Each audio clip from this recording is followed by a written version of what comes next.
everyone, or afternoon, whatever it is. This is Karl Rose recording from Bedford, Pennsylvania. This is going to be my generic intro from now on because of my situation.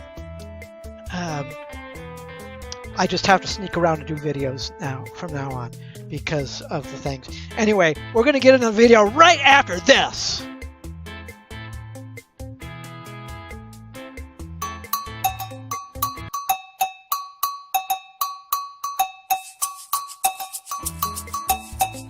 Good morning, everyone. This is Karl F. Rose recording from Bedford, Pennsylvania on Tuesday, September 4th, 2018, and I gotta hurry. As I've mentioned before, I have to sneak around and do videos, which is not fair to me. It's totally unfair to me. Get this off of, but nobody's home, and now I can do it. But when there are certain people around, I am not allowed to do anything. This is just ridiculous. I can't plan anything. I can't do like what, you should know. One, you can do videos whenever you want. Same with you, Everything King. You can do videos at work. You can do this. And as far as Brian G. Johnson and Nick Nimmin, you guys are morons. Morons. I can't do the things that you want to do. So I'm going to get into this Lions 53-man roster. But again, Nick Nimmin and Brian G. Johnson, you idiots. That's why I don't follow your channels anymore. But I will follow Everything King, and you should know one, because you know what you're talking about. And Motor City Sports Talk. You guys know what you're talking about. A little bit about me before I get into this. The reason I love the Lions and I bleed Honolulu blue is only the fact that I was born in Detroit. I grew up in the Los Angeles, or suburbs of Los Angeles, and I said this on a video, but I'll explain it again. My father, he took us to Rams game. I remember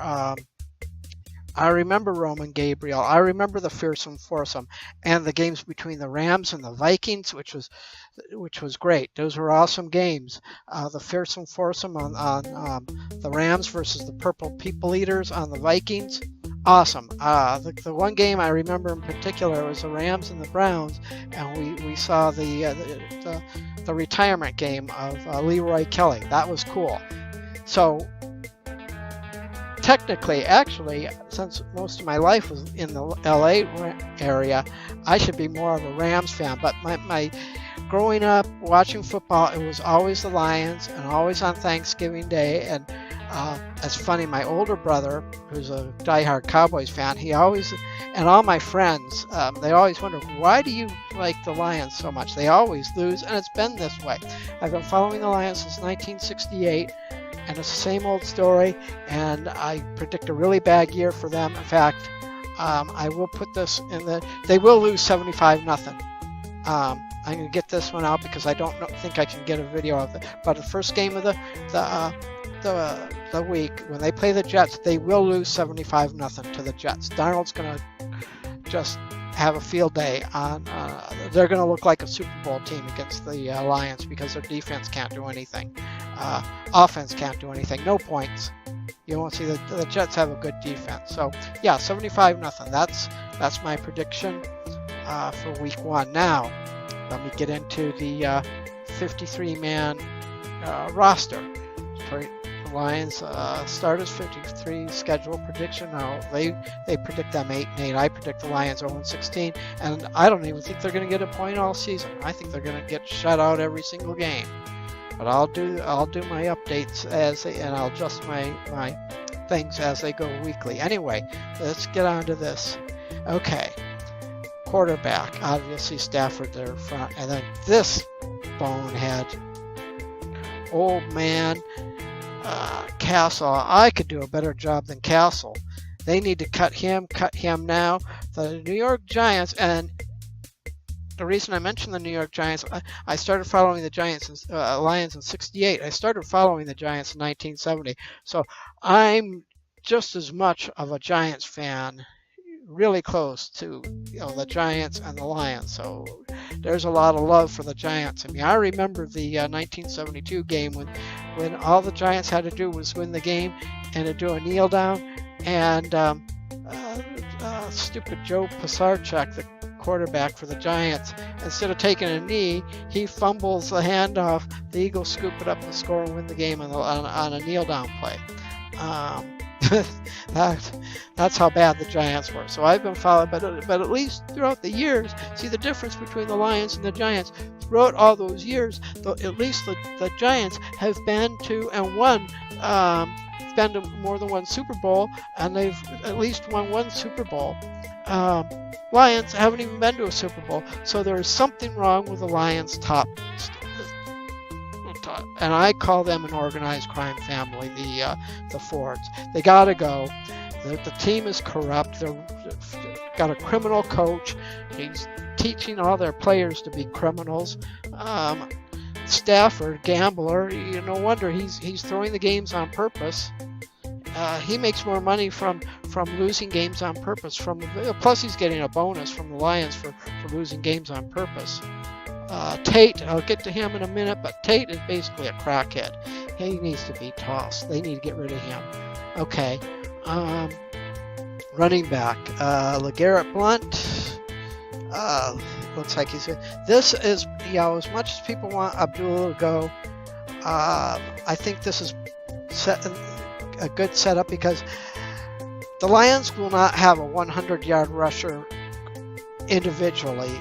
They just won't, not with their setup. But if you get 50 yards a game here, 50 yards a game here, 50 yards a game here, 50 yards a game here, that's 200, right around 200 yards on the ground per game.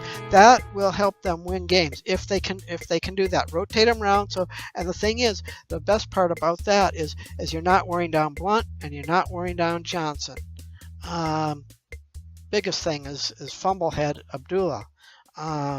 Now, I would be in favor of a trade with him if they can get a solid starting defensive player, preferably on the line, or actually, preferably if they could trade him for a starting linebacker. I mean, just a killer linebacker, but that'll never happen. That'd be the only way I could say Abdullah should be traded. Otherwise, just keep it there. Fullback, not much to say about that. It's going to be Nick Ballore. Receivers, Tate. This is going to be his last year, thankfully. Get him out of there. Not only that, Golden Tate is especially after the deal with OBJ on the Giants. Now even before they made the deal, he's just a big crybaby and wants way too much money. So actually, I say let Golden Tate let him play out his contract, let him have a great year, and that way the Lions can probably unload or trade him and get somebody decent, probably defensively. So let him play that out, let him have a good year, so that way they can deal him away for a good defensive person, which would be good. Jones starting, Galladay, that's good. Jones, best thing here, Brandon Powell. They kept Brandon Powell. That was a good move. So they look like they're okay there. I'm still saying they're going to lose all their games. Tight end, another one. They kept Valles. That was good. Now, it all depends on what these three do. I think if these three tight ends suck, put in Valles. Start him. But for now, I'm not too happy with Luke Wilson, but whatever. Try him out, let him go, let him see what he does. If he starts sucking, put in Valles. I mean, don't wait, because you're going to lose the game. Offensive line, they have the people, but they need to stay healthy, and they need to pass rush a lot better. If they don't pass rush, if they pass rush or they pass block the way they did during the preseason, then Stafford's going to be hurt. Then that's it. And that's going to be the end of the season. Oh, let me go back to the quarterback. Can't remember if I mentioned that or not. Dumping Matt Castle, getting what they need to do is reason why they need to get the Giants just released Webb. Now, I'm not saying that Webb is a good quarterback, but he's got to be better than this. And even if Stafford goes down and they do replace Castle with Webb, it's still going to be a long season. But the reason I say Webb is because the Giants and the Lions have very similar styles, both sides of the ball. Personally, I think offensively,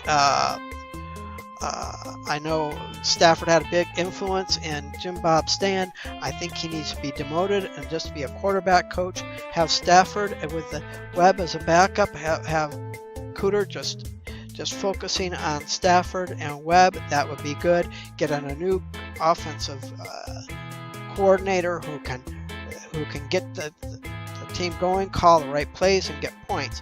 Cooter is not a good offensive coordinator. Good quarterback coach, but not a good offensive coordinator. He needs to be demoted. And another thing about the Lions defense, the biggest thing I have with the Lions, I'm glad that they got rid of Caldwell, but what I was saying is they needed to get rid of Caldwell and promote Austin. Why in the hell they let him walk over to Cincinnati is beyond me. It's brainless, it's clueless. They don't even want to win. They should have offered Austin enough money for him to stay as a head coach, and you would not be seeing these defensive problems. I guarantee you would not be seeing these defensive problems. The guy that Patricia picked, I don't even know, Pastrami or whatever the hell his name is. I don't know what his name is, but he makes me want Gunther Cunningham back. That's pretty bad. I mean, because Gunther Cunningham really sucked. Hell, they could try and, if they could even get Dick LeBeau, former Lions player, because I remember when he played, but their defensive coordinator, Patricia's he's going to find out real fast that he's got to make changes in his coordinating. Okay, so wide receiver, let's see, okay, let me go back to this now. Defensive line, everybody raves about Ziggy. He's hurt most of the time, and I'm not a big Ziggy guy, and then he's got this contract. I hope he's gone by the end of the year. Hyder has potential. He was hurt. Let's hope he stays healthy, because I think Hyder's going to be the rock here. It's good that they have Ashawn Robinson and Deshaun Hand as backups. Zettel, why they kept Zettel, I don't know. I mean, he has periods of where he's good, but then he has periods where he is just absolutely awful. But since they are so thin here, I can see why they kept him. Maybe they can find somebody, through the waiver wires again. I think that's what's working. If some other defensive line person comes up and cut this guy, and somebody that's worthwhile, cut Zettel and bring somebody else in. And then this Gene Francois and Sylvester Williams, it's okay. I mean, they're going to be toasted. Linebacker, this Jared Davis is a big disappointment. Hopefully he picks it up. I'm glad they got Marquise Flowers, but if Jared Davis continues to suck, start Flowers in. Maben, I don't know why they kept him. I don't like Maben, never have and never will. He's but again, they're weak in the area, and just like Zettel, maybe they'll find somebody, cut him, and get somebody that can do the job. Then Christian Jones, Devon Kennard. Now, some people like Miles Killebrew, some people don't like Killebrew. I'm on the fence with him. I kind of like him. The reason, and it's good that I have him as a backup. He is versatile, so I think you'll be seeing him play a bunch of different positions, and eventually he'll sit into a spot. But he is versatile, but he has made some bonehead mistakes. So, but maybe there'll be something on the waiver wires where they can just pick somebody up and dump some of these pieces of trash out of there. Secondary, Slay is Slay, no need to talk about it. Lawson, and the contract he signed, I was furious on that. This guy sucks. He needs to go. Tease Tabor hasn't proven anything up, but at least he's a backup. Agnew, he's got the potential, but he just doesn't have really the experience. I think to get him more time in there and have him eventually replace Lawson. Glover Quinn, yeah, he needs to start. Tavon Wilson is another one that I don't like. But the only thing is Tavon Wilson has a history. He kind of knows the New England style. I'm just hoping that Patricia can kind of groom him in, and the defense people can kind of groom him in, get him going with the New England style, and maybe he will work out. Then, of course, Quandre Diggs, he signed the big contract. He should be starting. I don't know why he's a backup. Walker, Washington, and this other guy, Virgin, I don't even know anything about him. Washington, I don't know. They need to hopefully hit the waiver wires, and if they can get somebody to replace him, cut him, and get somebody in there better. And then, obviously, Prater and Sam Martin. Those are locks for their position. Mulbach. Why they keep him is beyond me. They need to teach their center how to be a long center. Just cut him from the specialist altogether. Just cut him and let him go. Just retire from football. He needs to be out of football. He sucks. Get rid of them. Open up another defensive spot, actually. Just take out the third spot, fill it up with another defensive person, and there we go. But yeah, again, I'm predicting a 0-16 season. I'm going to predict losses every week, and this first one is going to be ugly. 75-0. The Jets are just going to trash the Lions big time. Well, that's it. I'll talk to you later.